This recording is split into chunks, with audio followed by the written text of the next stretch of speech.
Hello and welcome to TVC News. We begin from the National Assembly, where 31 of those nominated for ministerial positions have been screened by the Senate. The process began on Wednesday after the release of a 43 nominee list by President Muhammadu Buhari on Tuesday. On Friday, 7 nominees took turns to appear before the Senate to justify their inclusion in the yet-to-be inaugurated cabinet. National Assembly correspondent Tijisu Adioye, who has been monitoring the process, now reports. Former Attorney General and Minister of Justice Abubakar Malami was the first to take the stand.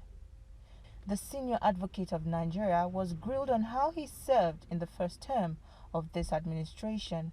By way of ensuring the autonomy of the state judiciary. The Minister of Justice was confronted with his alleged selective obedience to court orders.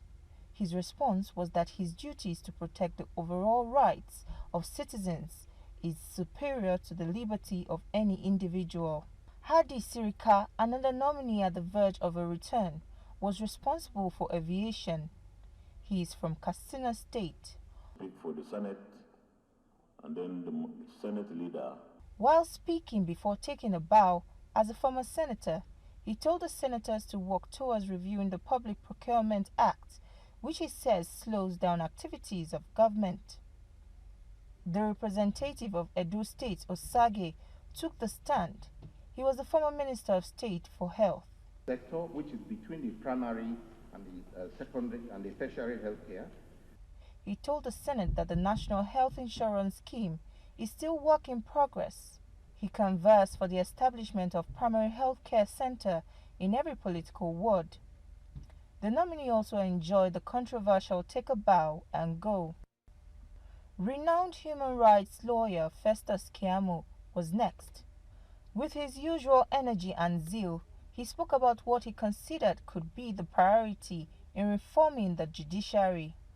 To have been brought up and mentored by two or perhaps the strongest characters in this country, and I'm perhaps the only person who've had that privilege, two of the strongest characters in terms of anti-corruption and human rights. The senior advocate of Nigeria said if he becomes the Attorney General of the Federation, he will propose what he tagged to be the 3 Ds. Decongestion of Supreme Courts, decongestion of prisons, and decongestion of cases. Really humbled to stand before you in this hallowed chamber for the second time. Representing Plateau State, Pauline Talen, one of the 7 female nominees on the ministerial list. She became Deputy Governor of Plateau State in 2007 and also the first woman to become a Deputy Governor in the northern part of Nigeria. She also enjoyed the special privilege of taking a bow and go.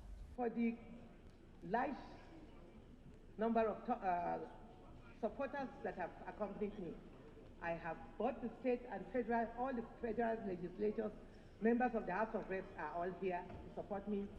Right after, Isa Ibrahim Pantami took to the stage. He is the Director General of the National Information Technology Development Agency in Nigeria. He was asked the hard questions on how he could improve the ICT sector. Before taking a bow, he highlighted the need for an improved computer literacy for both teachers and students. Encourage us to redouble our effort whenever we get any opportunity to serve our country, meaning that what we have been doing has been supervised by this respected chamber.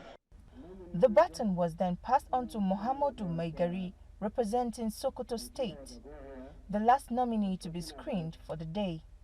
He spoke on how the telecommunication industry could be a revenue-generating factor for the economy.